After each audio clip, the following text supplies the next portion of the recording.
भक्त जीव हिंसा नहीं करता ना, इसलिए लंबा जीता है। और जो दुष्ट होते हैं वो जीव हिंसा करते हैं, तो उनका पाप घड़ा जल्दी बढ़ता है, तो जल्दी मरते हैं। बड़े बड़े तस्कर 50-50 हजार करोड़ रुपए कमा लिए,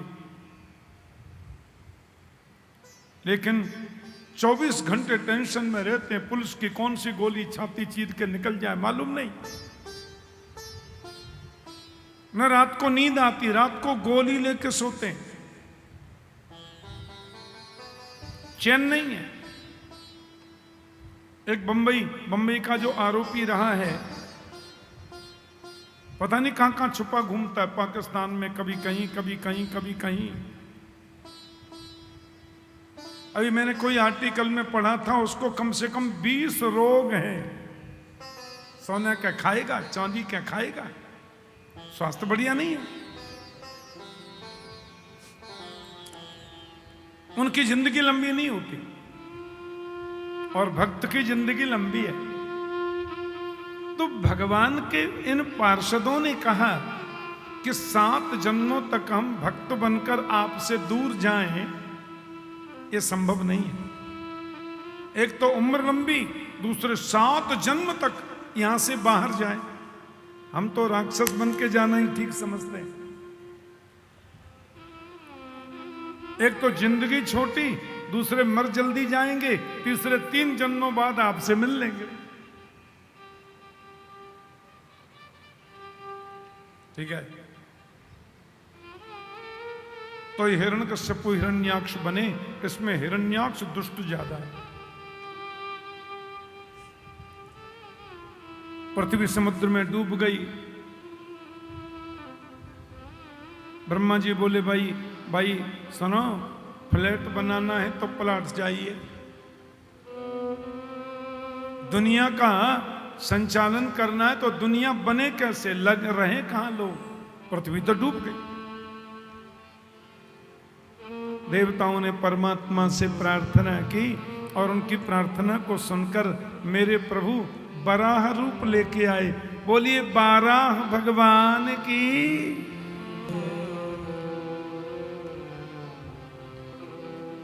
कई मूर्ख लोग हल्ला मचाए करते हैं, तुम्हारा भगवान। कभी कछुआ, तुम लोग कछुआ को भी भगवान मानते हो, मछली भगवान है। मूर्खतापूर्ण खिल्ली उड़ाते। और एक तुम्हारा भगवान सुअर बन के आ गया, ये सुअर भगवान। ये नरसिंह भगवान शेर बन गया। असल में क्या है, वे लोग टोटली मूर्ख हैं। हमारे सनातन धर्म की वैज्ञानिकता को समझते ही नहीं। उनकी बुद्धि जड़ है, टोटली जड़। हमारे सनातन संस्कृति की वैज्ञानिकता को समझने के लिए तो उनको प्योर वेजिटेरियन होना पड़ेगा। गुरुजी के कपड़े धोकर सेवा कर कर 8-10 साल चरणों में रहकर सीखना पड़ेगा, तब समझेंगे भगवान का स्वरूप क्या है। कर्तुम अकर्तुम अन्यथा कर्तुम समर्थ ईश्वर। नहीं करने के बाद भी जो सब कुछ करे, और करने के बाद भी जो कुछ न करे, वो ईश्वर।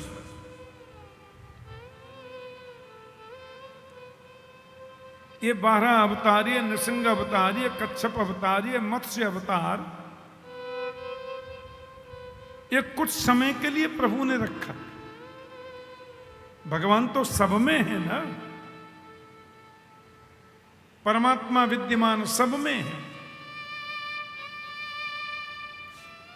आपने देखा हो जो जंगली सूकर होता है, उसकी डांट बड़ी लंबी होती है, नीचे के दांत ऐसे होते हैं। अब पृथ्वी समुद्र में डूबी है, तो परमात्मा बराह रूप लेकर के गए और पृथ्वी को अपनी दंशनाओं पर रख करके उठ करके आए।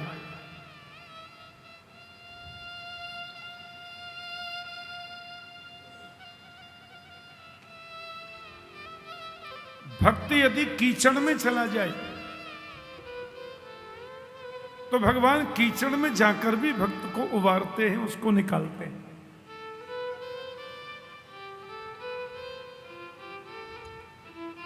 भक्ति यदि अंधकार में जा रहा है तो परमात्मा अंधकार के रूप में जाकर उसको निकालेंगे, क्योंकि हम भगवान के हो गए ना। अब 12 भगवान तो निकल रहे थे, हिरण्याक्ष उनको छेड़ने लगा। ये दैत्य लोग भी कोई छोटे मोटे शक्तिशाली नहीं, आकाश में उड़ते थे। ये बिना पृथ्वी के पानी पर भी चलते थे। बड़ी लंबी कथा है। भगवान को छेड़ने लगा हिरण्याक्ष। भगवान ने मौका देखा, तमाचा दिया, सिर धड़ से अलग हो गया, पधार गया।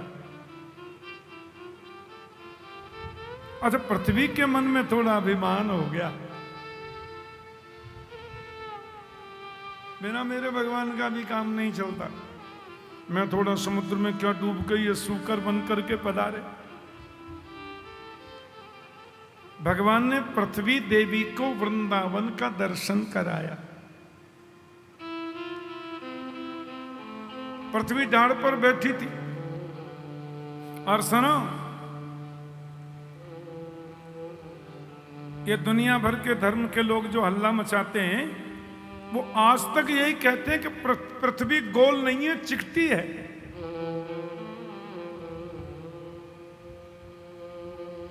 और आज से 1-2 नहीं, 25-30 लाख वर्ष पहले भगवान बराह जब पृथ्वी को लेकर निकले तो हमारा सनातन धर्म की वैज्ञानिकता देखो।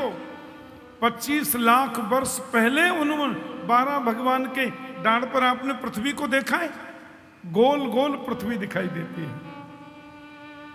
यानी पृथ्वी गोल है, ये सबसे पहले सनातन धर्म ने ही बताया। बोलो जय श्री कृष्ण। हमारी वैदिक संस्कृति बताती है कि पृथ्वी गोल है, क्यों इससे प्राचीन कोई धर्म है ही नहीं।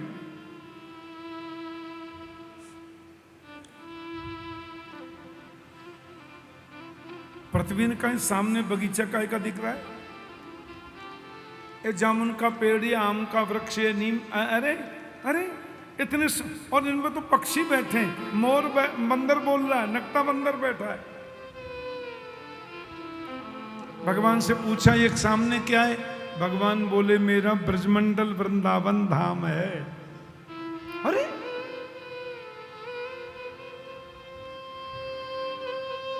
मेरे बिना वृंदावन धाम कहां से आ गया? बोले इसमें जो राजीव जी घूम रहे हैं और ये जो उधर उधर घूम रहे हैं, ये सब भगवान के पुजारी हैं। सृष्टि का प्रलय हो जाता है पर वृंदावन का प्रलय कभी नहीं होता। बोलो जय श्री कृष्ण। प्रलय नहीं होता।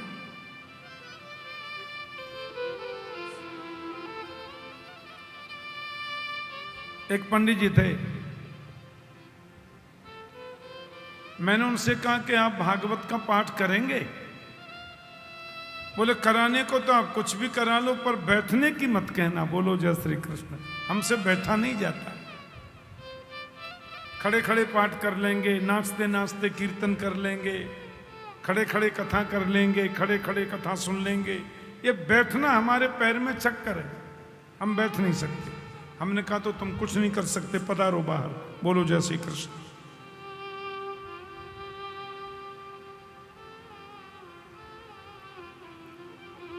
नारद बाबा भी हमारे बैठते नहीं है कभी, उनको तो सांप लगा।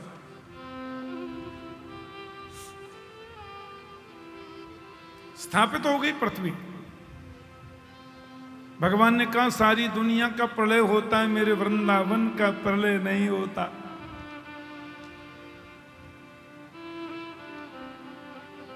वृंदावन धाम अपार भजे जा राधे राधे। वृंदान भक्त वृंदान अवति रक्षतीति वृंदाव श्री कृष्ण। भक्त वृंदों की रक्षा करने वाले माने वृंदावन नाम है कृष्ण का। वृंदान भक्त वृंदान अवति रक्षती वृंदावह श्री कृष्ण। भक्तों की रक्षा करने वाले श्री कृष्ण जहां नित्य वास करें उसका नाम वृंदावन है। बोलो जय श्री कृष्ण।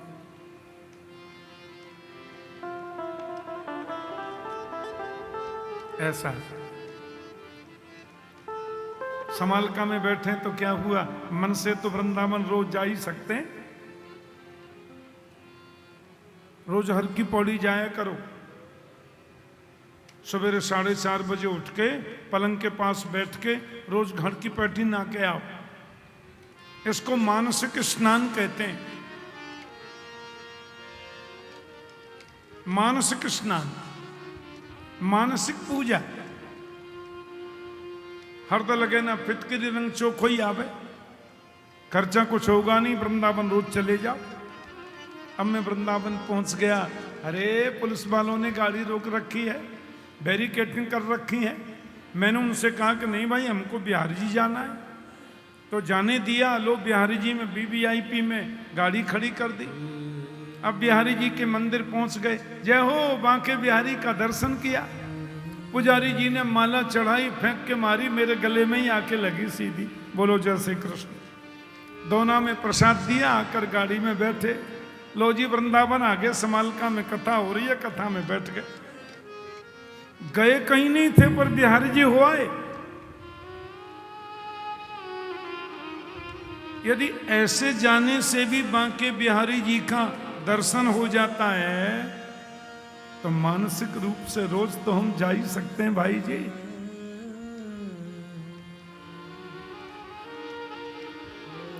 चलो रे मन वृंदावन की ओर,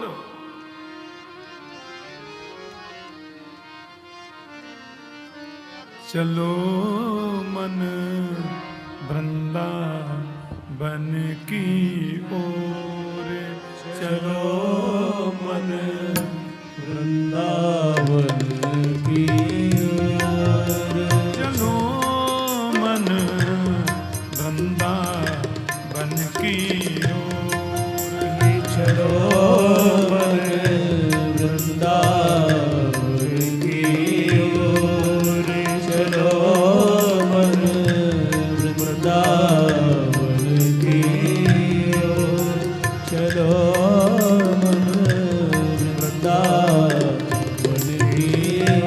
वृंदावन की ओर, वृंदावन की ओर,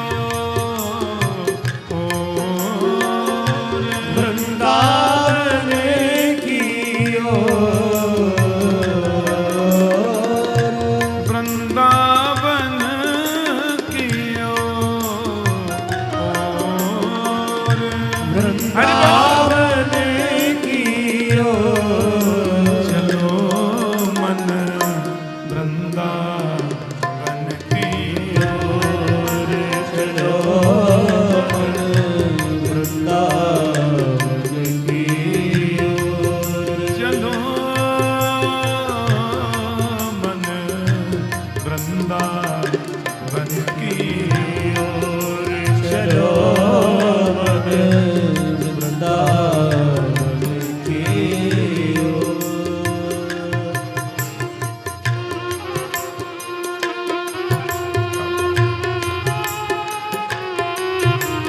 हरि बोल।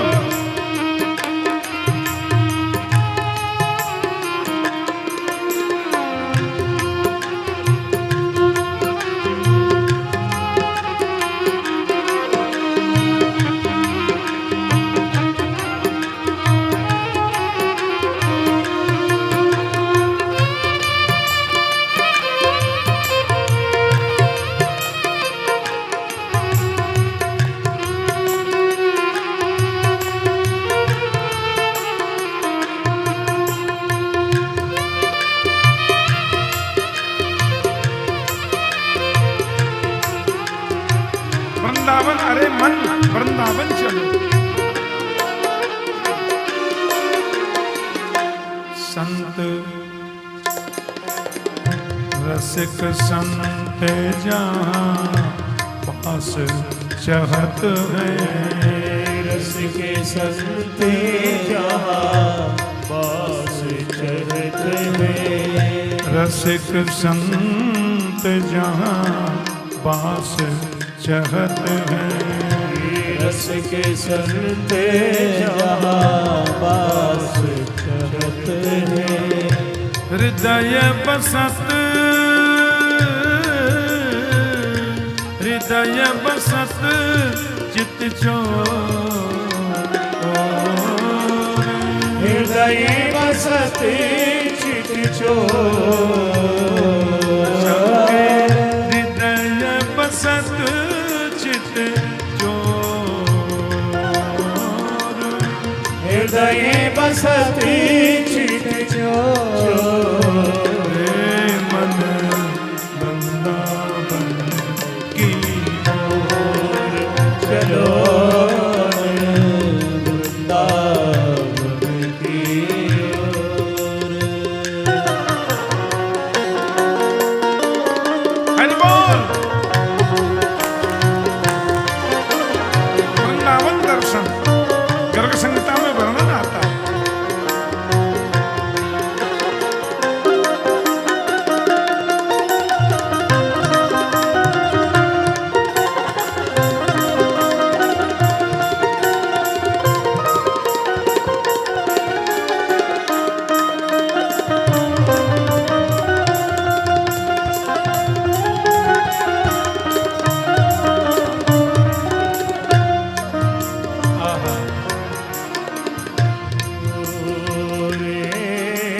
मन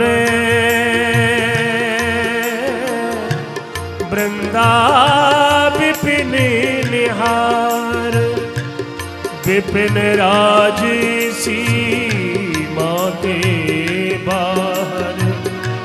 हरिहु को न निहार।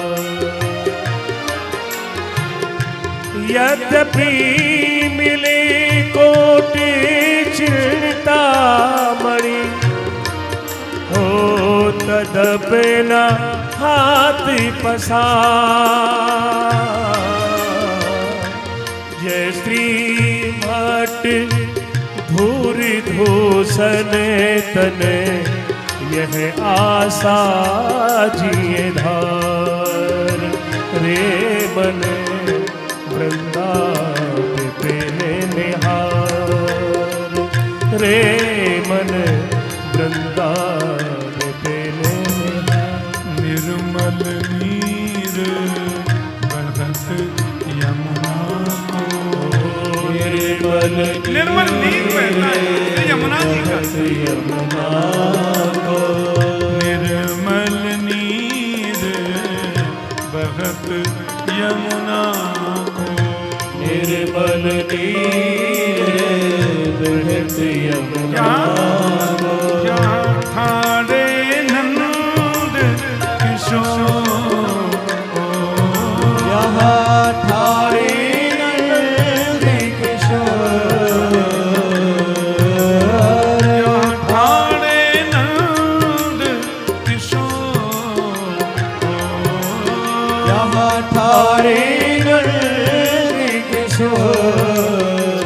रे मन वृंदावन की ओर चलो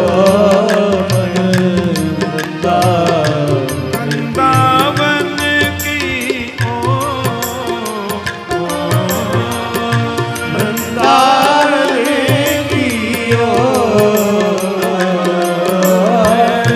वृंदावन की ओर। वृंदावन की ओर। रे मन वृंदावन की ओर चलो वृंदावन की। वृंदावन वृंदावन वृंदावन रहो रे। वृंदावन वृंदावन वृंदावन रहो रे। वृंदावन वृंदावन वृंदावन रहो रे। वृंदावन वृंदावन वृंदावन रहो रे। वृंदावन हम नहीं बोल रहे, ताली बजा के बोलते हैं। अपने मन से कह रहे हैं ना हम, अरे वृंदावन वृंदावन वृंदावन रहो रे, वृंदावन वृंदावन वृंदावन रहो रे, वृंदावन वृंदावन वृंदावन रहो रे, वृंदावन वृंदावन वृंदावन रहो रे, वृंदावन वृंदावन वृंदावन रहो रे, वृंदावन वृंदावन वृंदावन रहो रे, वृंदावन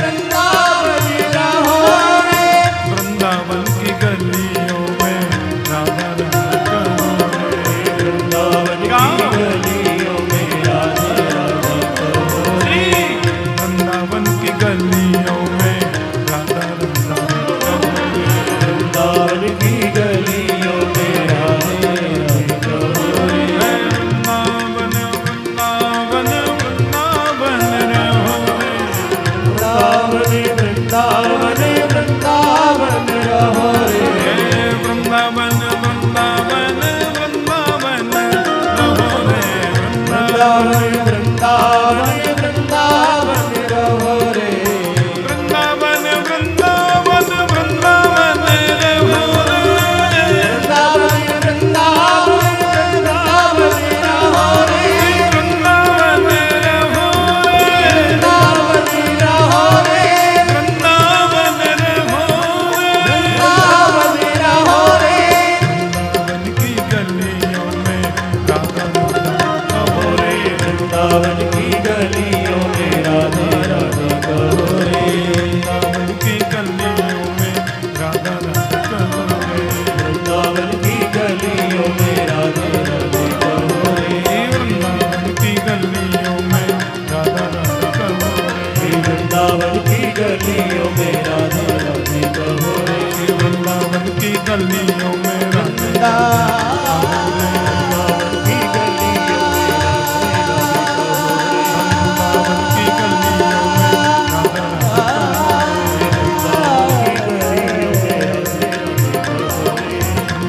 की गलियों में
एक रूप से देखा जाए तो वृंदावन तीर्थ रूप में दिखाई देता है, वृंदावन धाम रूप में तीर्थ रूप में दिखता है, पर आध्यात्मिक रूप में देखें तो वृंदावन मेरे गोपाल जी का घर है, राधा माधव का घर है भाई जी। दुनिया का प्रलय हो वृंदावन का कैसे हो सकता है? ऐसा है वृंदावन धाम। पृथ्वी की स्थापना हो गई, स्वयंभू मनु महाराज की 3 बेटी हैं, आकुति, देवहूति, प्रसूति। 2 बेटे हैं, प्रिय व्रतोत्तान पादव।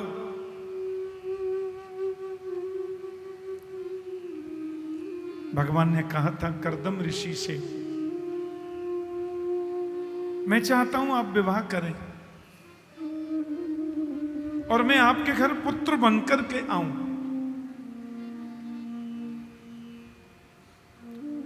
स्वयंभू मनु की बेटी देवहूति का विवाह दुनिया के सबसे बड़े वैज्ञानिक ऋषि कर्दम के साथ में हो गया विवाह। इंद्रियों का जिसने दमन कर लिया वो कर्दम है भाई जी। देखना इंद्रियों के न घोड़े भगे, उनमें हरदम ये संयम के कोड़े लगे। अपने रथ को सुमार्ग लगाते चलो, कृष्ण गोविंद गोपाल गाते चलो।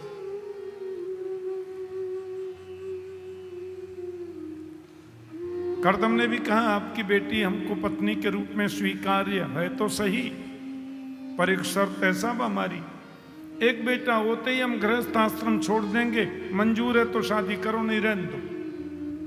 क्यों? कर्दम ने सोचा हमारे घर पुत्र बनकर तो भगवान आएंगे, और भगवान बेटा बन जाए तो दूसरे की कामना कौन करे। पर मेरे गोपाल जी ने, परब्रह्म ने लीला करी। ऋषि कर्दम के घर पुत्र तो एक अभी नहीं हुआ, लेकिन क्रमशः पुत्रियां 9 हो गई। ऋषि कर्दम के घर 9 कन्याएं पधारी क्रमशः। अच्छा, वो हर बार सोचते थे इस बार बेटा होगा, इस बार बेटा होगा। कर्दम के मन में जरा भी दुख नहीं हुआ। अपनी पत्नी से बोले, देवी इन 9 कन्याओं का विवाह कर दें, बड़े बड़े महापुरुषों के संग इनका विवाह उत्सव हो, फिर हम वन को जाके भजन करेंगे।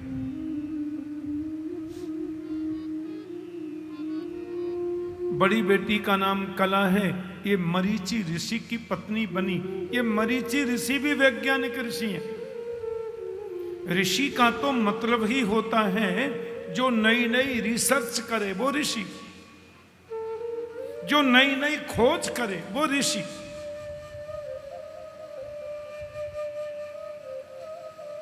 दूसरे ऋषि का नाम है वशिष्ठ। इनकी दूसरी बेटी जो अरुंधति हैं वो वशिष्ठ को ब्याही गई। और ऋषि कर्दम की एक बेटी तो ऐसी यशस्विनी है, सारी दुनिया जिनको सती अनसुईया के नाम से जानती है। भारत में ऐसी कौन सी नारी है, ऐसी कौन सी माता है जो मां अनसुईया का नाम न जाने।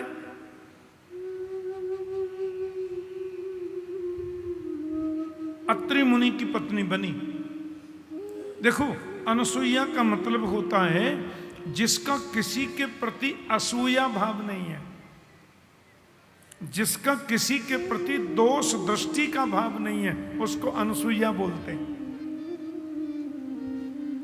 और ऐसी दृष्टि जिसकी बनेगी उसको पति क्या मिलेगा? बोले अत्रि। अत्रि का मतलब है जो त्रिगुणातीत है, जो सत्वगुण, रजोगुण, तमोगुण तीनों से ऊंचा है, या काम, क्रोध, लोभ तीनों को जिसने जीता उसको बोलते हैं अत्रि। पर अत्रि को पाना है तो हमें अनसूया होना होगा।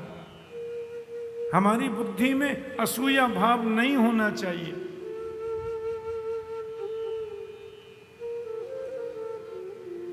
भगवान के वक्षस्थल पर पाद प्रहार करने वाले ऋषि का नाम क्या है? भृगु मुनि।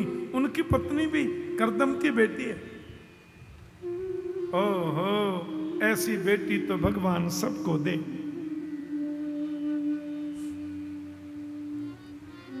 कर्दम बड़े प्रसन्न हैं। अपनी 9 कन्याओं का विवाह करके बोले, अब देवी, अब देखो, अब हम तो भजन करेंगे, वन में जा रहे हैं। हाजी, आप क्या बोलते हैं? आप तो कहते थे बेटा होगा तब गृहस्थ आश्रम छोड़। ओ बेटा तो अभी, हाँ हाँ भगवान बोले थे। करदम जी रुक गए और 10वीं संतान के रूप में उनके घर भगवान कपिल रूप में पधारे। बोले कपिल भगवान की कि कपिल तत्व संख्याता भगवान आत्मा माया, जिसको हम अंग्रेजी में कहते हैं फिलॉसफी।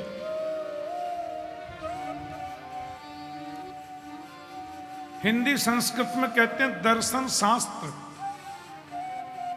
संस्कृत में कहते हैं सांख्य शास्त्र और हिंदी में कहते हैं दर्शन शास्त्र। तो सांख्य के प्रणेता, सांख्य के उद्गम करता भगवान कपिल का प्रादुर्भाव हुआ और बहुत खुशी हुई।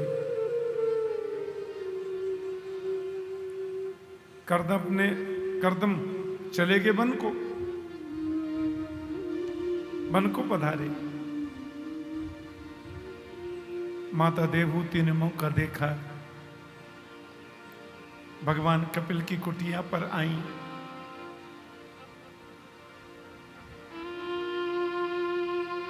सांख्योपदेष्टा, देखो भागवत में तो नहीं लिखा, मैंने महापुरुषों के मुख से सुना है कि देवहूति माता जब कपिल के सामने आके बैठी,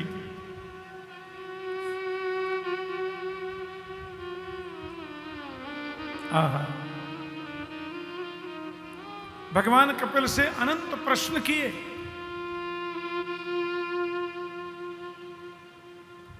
और पीछे मुड़कर के देखा तो देवहूति की 9 कन्या भी अपने पतियों के साथ में आ गई। 9 बेटी अपने अपने पतियों के संग आई। पिता के घर यदि ज्ञान यज्ञ हो रहा है, पिता के घर यदि भागवत यज्ञ हो रहा है, तो बेटी ससुराल में बैठी रह सकती है क्या? वो भी आएगी। सभी ऋषि लोग बैठे। भगवान कपिल को मन ही मन माता देवहूति ने प्रणाम किया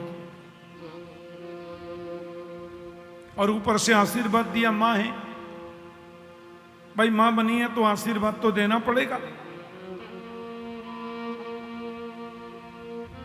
और उनसे पूछा, सर बदलकर जब तीसरे पे चली गई तब पूछा मैया ने, बड़ा जरूरी है। निर्विण्णा नितरां भूमन् असनिन्द्रिय दर्शना येन संभाव्यमानेन प्रपन्नान्धं तम प्रभो। माता देवहूति ने पूछा,